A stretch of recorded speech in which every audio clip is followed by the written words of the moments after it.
먼저 오늘 이렇게 영화를 같이 본 관객분들께 인사 말씀 그리고 자기소개 먼저 부탁드리겠습니다.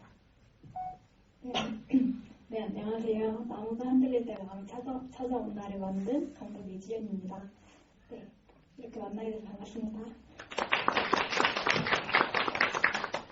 네, 안녕하세요. 소용랑 소녀 만든 윤호성입니다. 만나서 반갑습니다.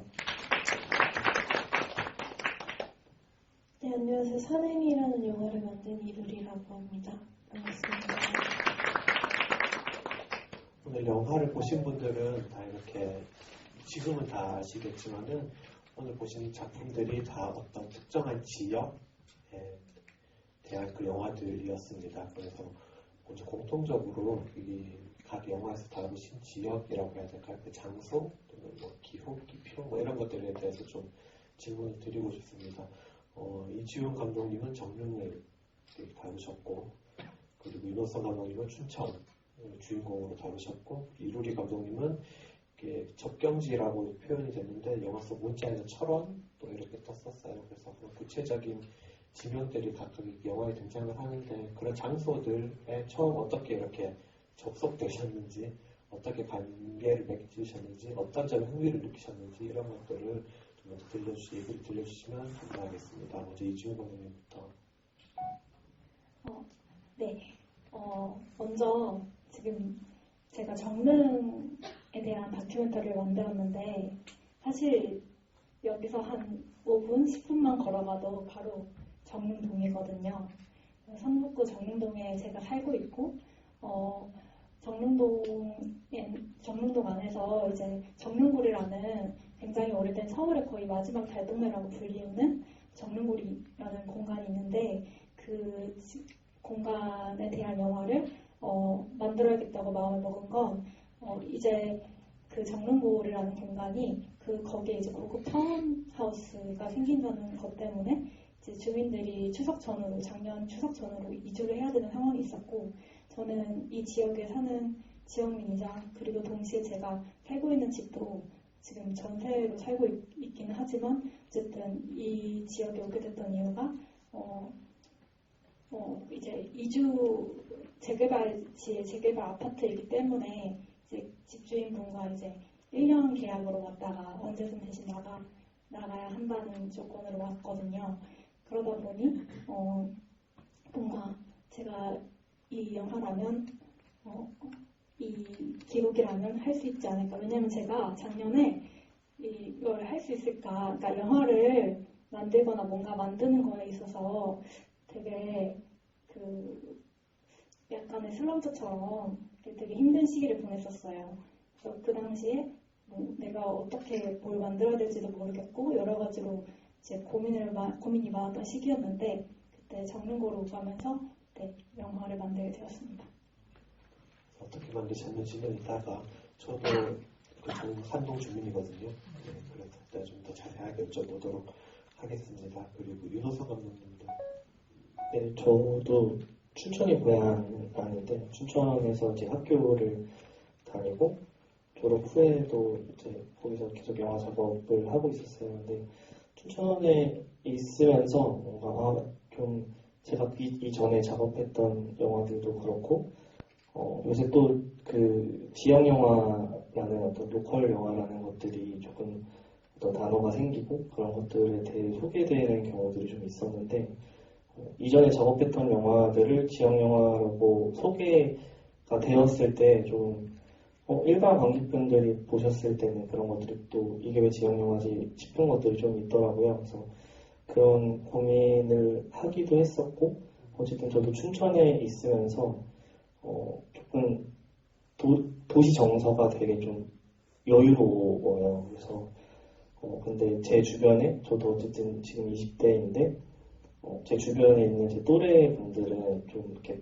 바쁘고 치열하게 사시는 분들도 되게 많잖아요. 근데 제가 그거에 비해서 너무 여유롭게 살고 있는 건 아닌가 하는 좀 고민도 많이 들더라고요. 근데 어쨌든 춘천에 있으면서 이곳에서만 좀 찍을 수 있는 영화를 만들어 가야겠다라는 생각도 있었고, 그리고 제가 춘천에 있으면서 또 느꼈던 어떤 정서들이 있었는데 그런 것들을 영화 안에 좀 녹여보고 싶다. 근데 마침 또 춘천이라는 곳이 관광지이기도 하고 그래서 주말마다 춘천을 찾는 많은 분들도 계시고 그런 모습들이 저한테는 좀 약간 부러우기도 하고 또 되게 싫기도 하더라고요. 그냥 이분들은 여기 너무 좋아하는데 춘천 살면 좋겠다 막 이러는데 또 한편으로 좋기도 하지만 또 한편으로는 뭔가 이제 여기서는 더 이상 지낼 수도 없을 수도 있겠다라는 다른 곳에 가야겠다, 서울에 가야겠다라는 생각도 동시에 드는데 또 막상 서울에 오면은 아까 올 때도 이제 출퇴근 시간 한창일 때 지하철을 타고 왔는데 난 서울에서 못 살겠다라는 생각이 또 들더라고요. 그래서 그런 것들이 좀 저도 오락가락 하는데 그런 정서들을 좀 영화 안에서 녹여내고자 이런 영화를 만들었던 것 같습니다. 감사합니다. 지역 영화라는 표현을 쓰셨는데 생각해보면 진짜 이상한 표현이잖아요. 지역 영화는 뭐야? 라고 이렇게 생각이 삐딱하게 좀 생각을 하게 되는데 또 한편으로 보면은 서울 바깥 비서울 지역에서 만들어지는 영화들이 상대적으로 좀 만날 기회가 적으니까 그런 거에 대해서 좀 더 이렇게 한 번 더 주목하는 필요한 작업 같기도 하고 어쨌든 그 감독님 말씀하시면서 저도 약간 좀 양가적인 그런 생각들을 좀 해봤습니다. 이루리 감독님은 어떻게 시작하셨는지? 일단은 사실 저도 이제 그 서울에서 나고 자랐던 건 아니고 원래 이제 10년 정도 이제 파주에 살았었고 그리고 저도 초등학교 5학년 때부터 강원님 똑같이 춘천에서 이제 학교 생활을 하고 했는데 근데 이제 약간 처음에 시나리오를 쓸 때는 뭔가 조금 어떤 사회적인 이야기 그 개중에 청년들과 청소년들이 겪고 있는 근데 수면 위로 잘 드러나지 않은 문제들에 대해서 다루려고 했다가 근데 사실은 제가 옛날에 파주를 살았다고 했었잖아요. 근데 옛날 유년 시절을 떠올리고 보니까 제가 거의 그 문산 쪽에 그러니까 되게 위쪽에 살았었는데 그 이제 막 그때는 집에 벽난로를 뗐는데 이제 할머니가 이제 그 벽난로에 넣으실 그 장작 웰패로 산에 가시면 거기 따라가면 항상 보이던 게 그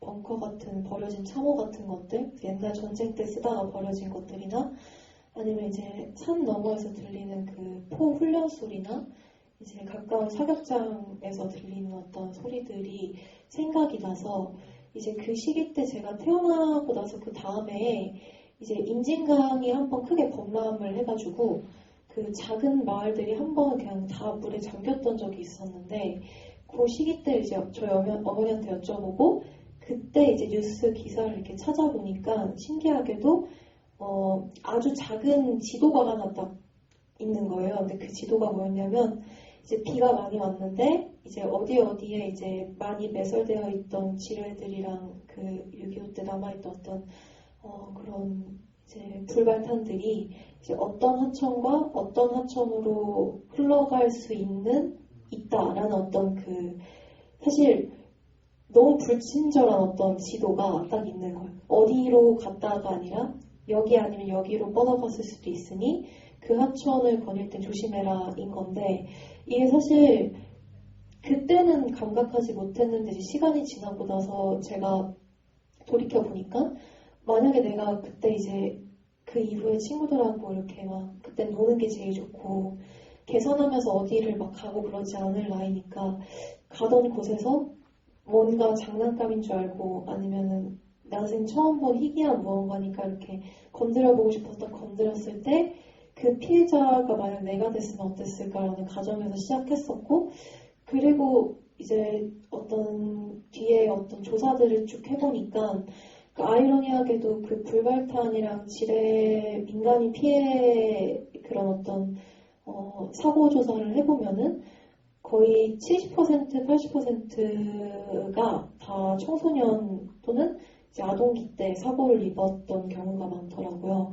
근데 또 저희 어머니에게 이제 그런 이야기들을 하다 보니 또 가까운 지인분 중에 실제로 피해자분이 계셨었고 그리고 그분께 이제 인터뷰를 요청하고 이야기를 주고받는 과정에서 이제 저희 영화에서 실제로 그 노인 역할로 참여해주셨던 그 배우님이자 실제 피해자분의 이야기이기도 한 여러 가지 어떤 복합적인 이야기를 해보려고 했던 것 같습니다.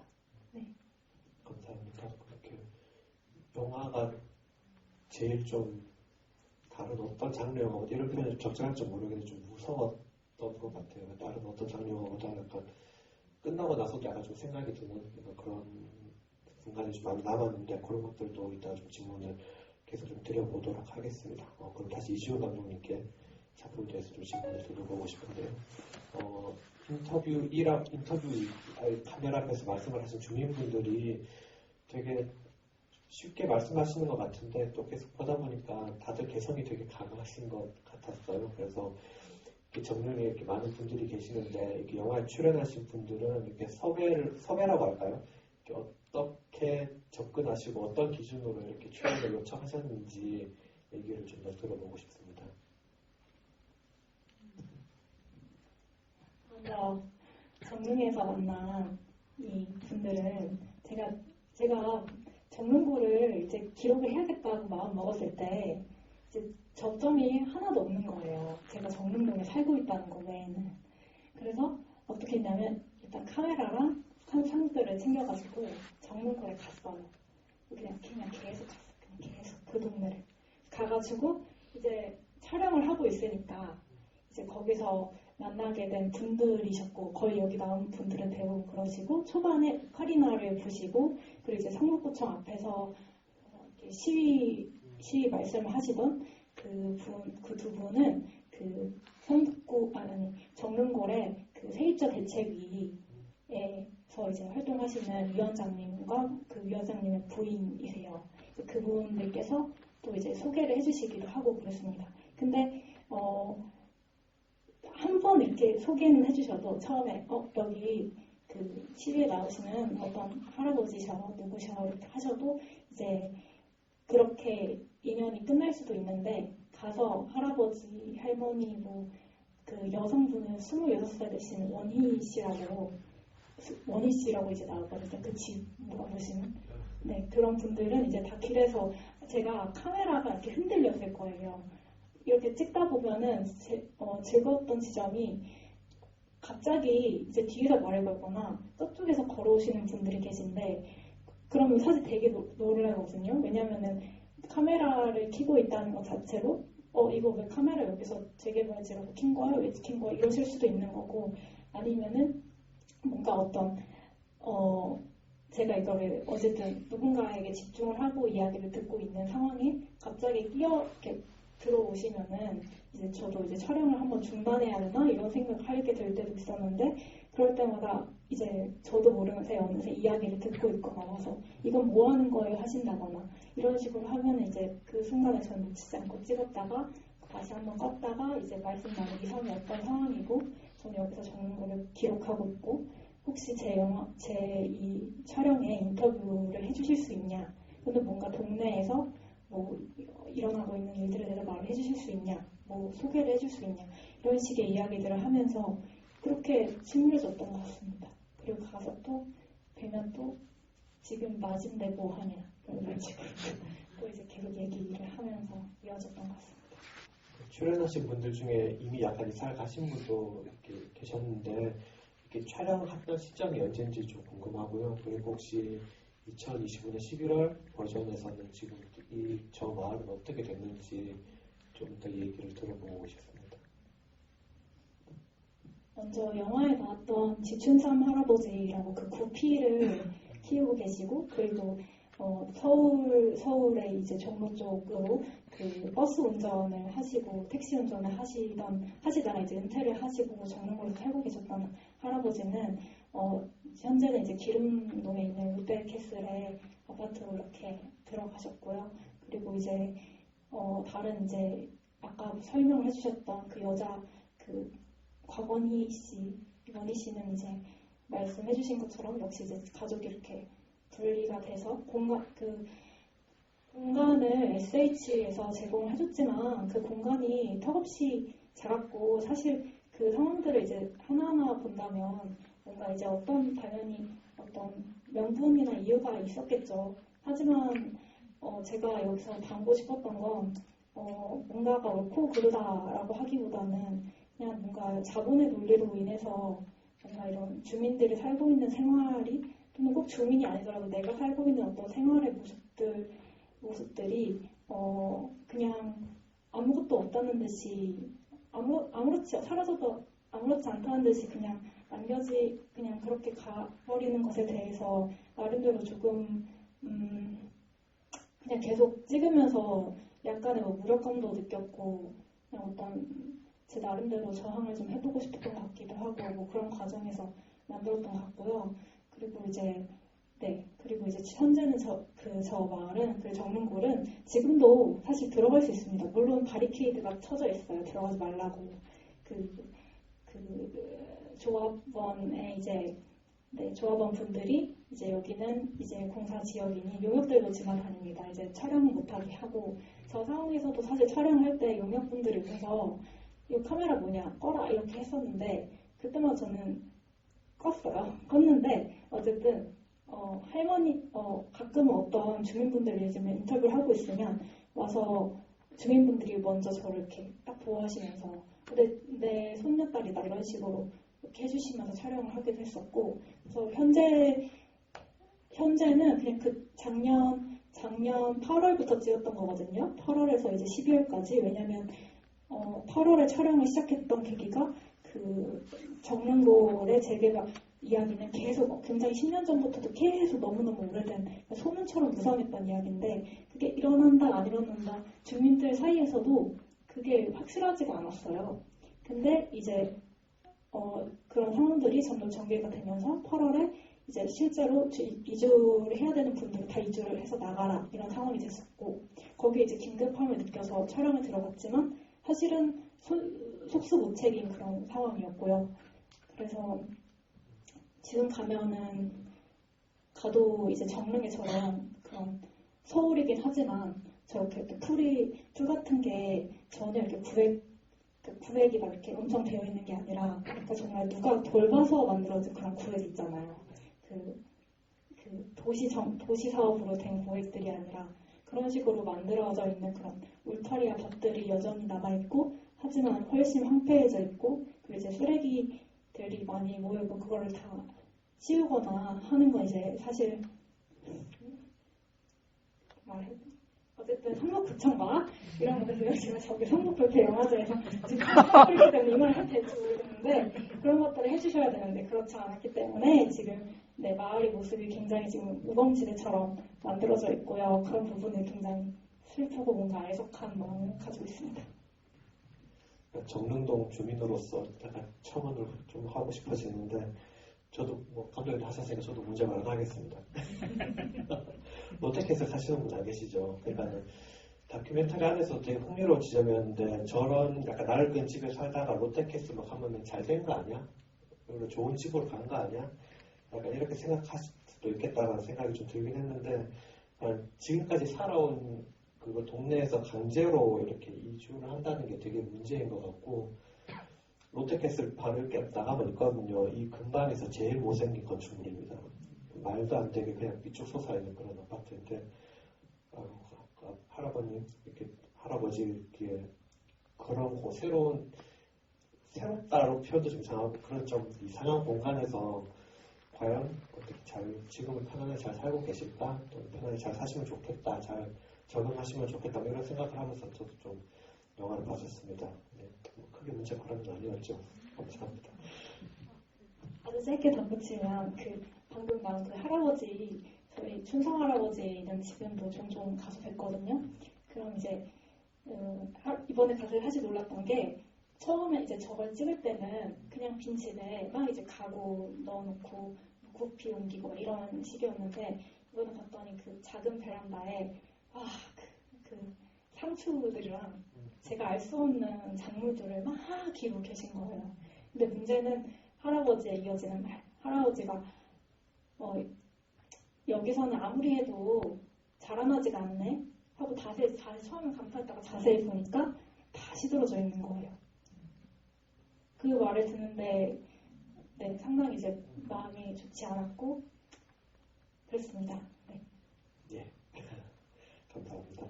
윤호성 감독님께도 이어서 계속 질문 드리도록 하겠습니다.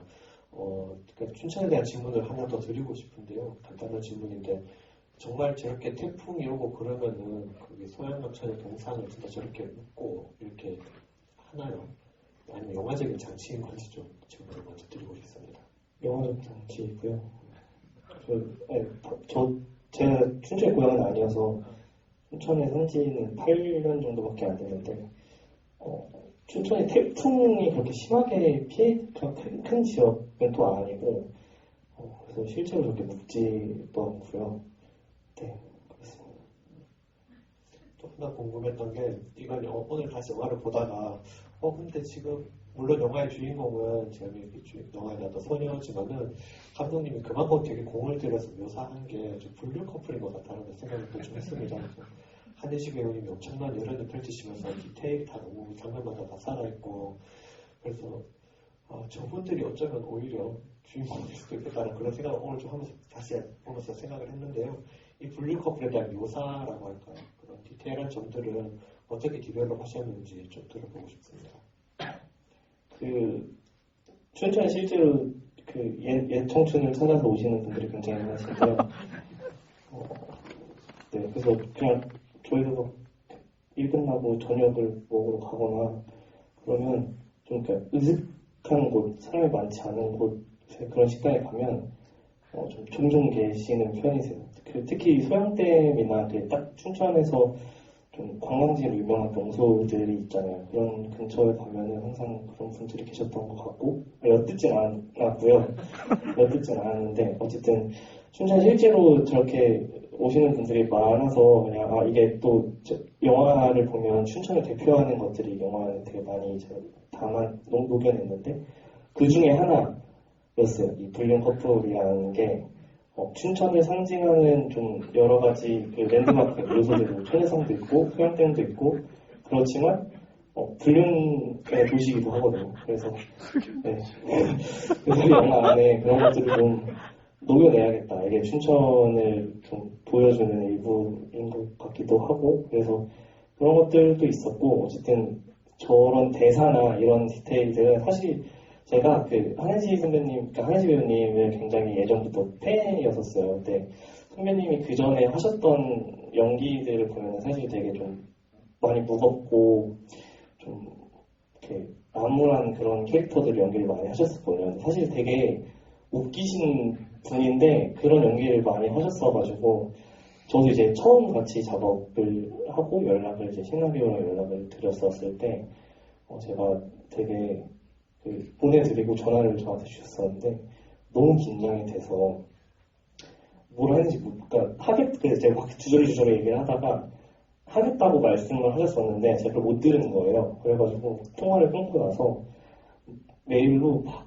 장문의 편지를 써가지고 보내드렸어요. 근데 다시 전화가 오더니 웃으시면서 하겠다고 이미 얘기했는데 뭘 그렇게 얘기를 하시냐고 얘기를 어쨌든 그랬었는데 혜지 선배님이 되게 웃긴 분이셔가지고 경호 배우님이랑 혜지 배우님이랑 현장에서 이제 제가 시나리오에도 물론 대사가 어느 정도 있긴 했지만 제가 이대로 안 하셔도 되고 이런 느낌의 대화의 흐름이었으면 좋겠다. 저도 막 그래서 일단은 자유롭게 하자. 그래서 첫 테이크를 갔는데 못 쓰겠더라고요. 그래서 이거는 이걸 제가 편집 때 넣으면 영화가 청풀이 될 것 같다.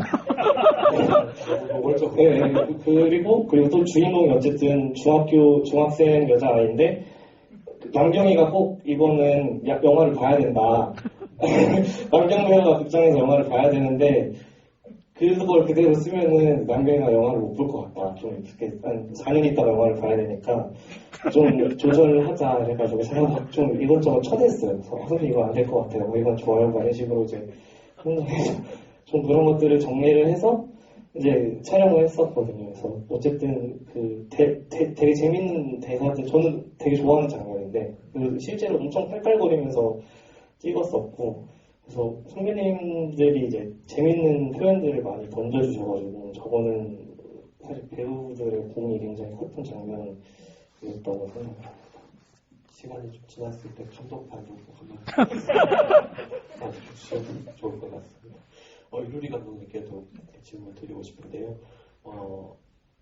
소재도 소재지만 그 소재를 화면에 담아내는 방식이 굉장히 깊은 인상을 받았습니다. 그래서 촬영을 어떤 것들을 좀 주안점을 두셨는지가 되게 궁금했어요. 그러니까 색도 약간 좀 톤 다운이라고 해야 되냐 그렇게 잡으셨고 포커스가 이렇게 좌우 뭐 위아래 이렇게 테두리 부분 약간 이렇게 휙 날아간 듯한 그런 촬영들을 많이 쓰셨고 필름 촬영은 아니었을 것 같아요. 필름 촬영 없었는지 되게 그레이도 막 이렇게 뭔가 막 도드라지는 그런 되게 좀 독특한 촬영 형식을 쓰셨는데 어떤 느낌을 내고 싶으셨는지 그리고 어떤 점을 특히 좀 주안점을 두고 촬영을 하셨는지 들어보고 싶습니다.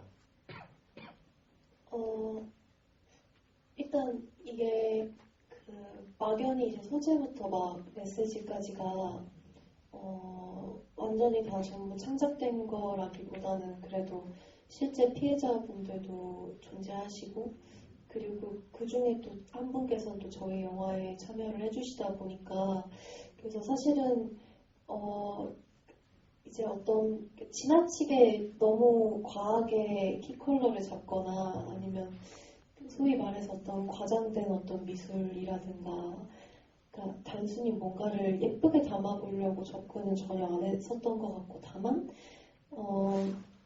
이제 저희가 로케이션이 실제로 이제 접경지에서 대부분 다 촬영을 해서 이제 되게 많았어요. 그래서 철원이랑 포천, 춘천, 화천, 여주 뭐 이런 식으로 이제 회차당 한 로케이션을 돌아다니면서 이렇게 나눠서 촬영을 했는데 그 공간들이 다 전부 한 곳인 것처럼 느껴지게끔 만드는 것이 제일 중요했었던 것 같아요. 그리고 이게 사실 저희가 그리고 뭔가 어떤 블루톤의 화면 같은 경우에는 그냥 되게 상투적일 수도 있지만 영화가 담고 있는 정서 자체가 그닥 그렇게 밝지는 않기 때문에 그래서 키컬러 정도는 설정을 그렇게 하고 그리고 또 이게 사실 지금까지도 이 피해는 계속 이어지고 있기 때문에 그래서 뭔가 어느 정도 이제 좀 정확히 시간대 그러니까 연도를 언제로 설정하고 영화를 찍었는지가 또 잘 보이지 않도록 그래서 그게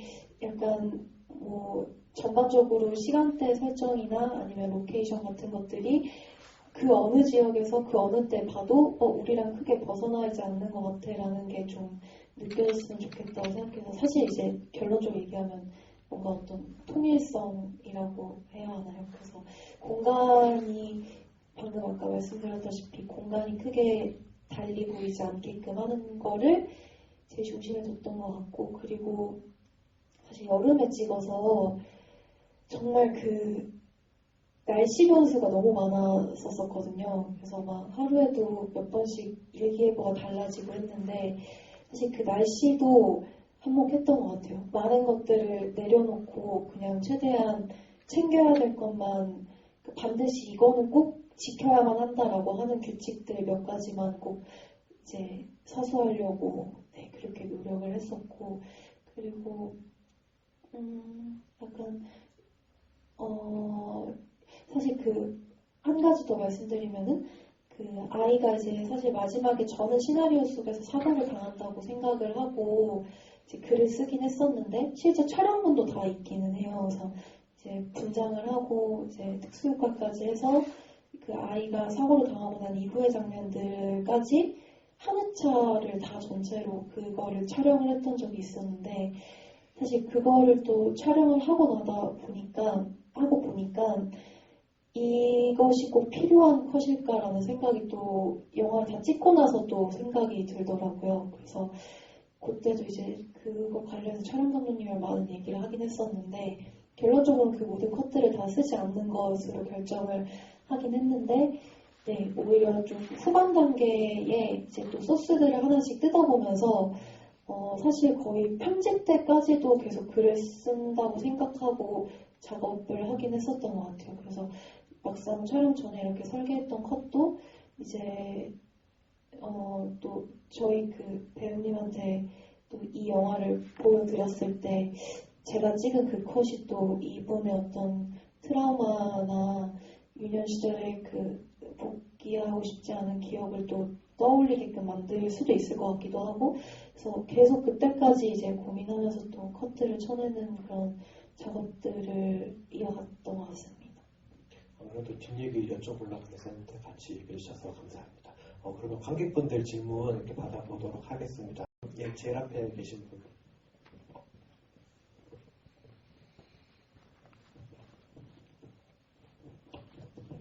저는 유리 감독님께 질문인데 감독님 전작이 소년 유랑도 그렇고 이게 다큐멘터리 같다는 그런 느낌도 들면서 좀 이렇게 공포 스릴러 같은 그런 느낌도 같이 이렇게 영화에 들어가 있다는 그런 느낌이 들었는데 그 장면에 애들이 다친다는 그 장면 진짜 감독님이 되게 잘하던데 그래가지고 그 장면을 보면은 뭔가 이렇게 폭발 그런 거 연상시키는 그런 장면들이 그 애들 장난감이랑 그 소품 되게 또 비슷하게 생겨가지고 그런 느낌도 들고 그 톱밥인가 그 만드는 공장 거기서 뭐 분쇄되는 그런 것도 그렇고 나무에 그 타다 남은 그런 작업 같은 나무 같은 그런 것도 그렇고 연기 그래서 이제 분무하는 그것도 혹시 폭발 연기 나는 것처럼 그런 느낌도 들고 해가지고 그런 것한 기술만 해도 충분히 이제 그런 느낌이 나가지고 되게 그런 장면들이 좋았는데 제가 드리고 싶은 질문은 실제 그 아이들 우리가 이름이 비슷한데 실제 남매 배우들인지 그거랑 영화에서 이제 그런 폭발을 연상시키는 그런 사운드 같은 그런 것도 어떻게 이렇게 선택해서 하셨는지 좀 답변해 주시면 감사합니다. 두 배우분이 실제로 남매인지 그리고 폭발 사운드 같은 건 어떻게 하셨는지 좀 주셨어요. 그 두 친구들은 내가 실제 남매가 맞고 그리고 연기 경험이 아예 전혀 없는 친구들이어서 대사도 없었어요. 그래서 그냥 일단 그 남매인 친구들과 함께 작업을 하려고 했었고 그리고 실제로 아이들이 사이가 너무 좋아서 그래서 사실 그 안전 같은 것들이 저희가 되게 엄청 걱정이 많았었는데 남자애는 이제 겸이 역할 맡은 은유리는 지금 축구를 하고 있어요 인천에서. 근데 엄청 듬직하고 의젓해서 막 저희가 뭐 손을 더 쓸 틈도 없이 동생을 너무 잘 챙겨주고 힘들어하는 내색도 또 내지도 않고 그래서 너무 잘 버텨줘서 네 그래서 너무 저도 편하게 작업을 했었고 그리고 사운드 같은 경우에 사실 그 폭발음 같은 경우에는 이제 음악 감독님께서 이제 제작을 하신 사운드이고 그리고 마지막에 그 대남방송 소리처럼 이렇게 막 기괴하게 귀신우는 그런 소리 같은 경우에는 이제 원래 그 시기 촬영 때도 파주 쪽에서 이제 그 소리들 때문에 소음 피해가 엄청 많았었던 때여서 이제 저희 또 음악 감독님을 데리고 이제 새벽에 그 사운드를 실제로 따려고 강화군까지 일단 갔는데 또 저희가 가니까 소리가 안 들리더라고요. 근데 또 가는 길에 대교를 지나는데 대교에서는 들리더라고요. 그래서 이거는 어떡하지 하다가 이제 저 같은 경우에도 이제 그 자료는 많으니까 그래서 뉴스랑 이런 데서 보도됐던 자료들 들어보고 그리고 그거를 또 음악 감독님께서 그 유사하다고 주민들이 유사하다고 느꼈던 소리들 뭐 개 짖는 소리, 귀신 우는 소리 등등등 그런 것들을 따로 만들어서 이제 섞어가면서 만들었었습니다. 감사합니다. 제가 시간 조절에 실패를 해가지고요. 잘 마무리해야 될 것 같습니다. 늦은 시간까지 함께 해주셔서 너무 감사드리고요. 관객분들께 마지막 인사 말씀 이렇게 부탁드리겠습니다.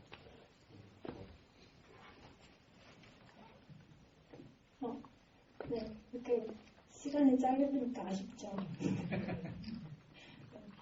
다음에 또 영화를 상영할 수 있는 기회가 있었으면 좋겠고 또 다음 영화를 열심히 만드는 그런 감독이 되도록 하겠습니다. 감사합니다. 네, 많이 추워졌더라고요. 추운 날, 곧 평일 저녁에 이렇게 소중한 시간 내주셔서 영화 바로 보러 와주셔서 너무 감사드리고, 네, 저도 다음에 또 다른 영화로 또 관객분들을 만날 수 있는 기회가 있었으면 좋겠고 또 그럴 수 있도록 영화를 지금 잘 계속 꾸준하게 작업하도록 하겠습니다. 오늘 반갑습니다.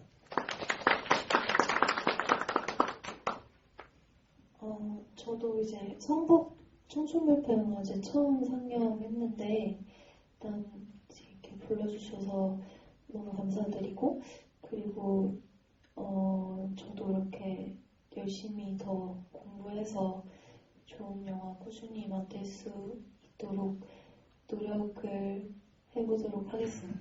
그리고 오늘 이렇게 또 추운데 밤늦게 와서 영화 관람해주셔서 진심으로 감사드립니다. 내년 청춘불 영화제 때 뵐 수 있어서 더 좋을 것 같고 또 이렇게 다른 사회에서 또 뵙고 인사드릴 수 있으면 좋겠습니다. 그렇죠. 화이팅 하겠습니다. 박수로 오늘 자리 마무리하도록 하겠습니다. 감사합니다.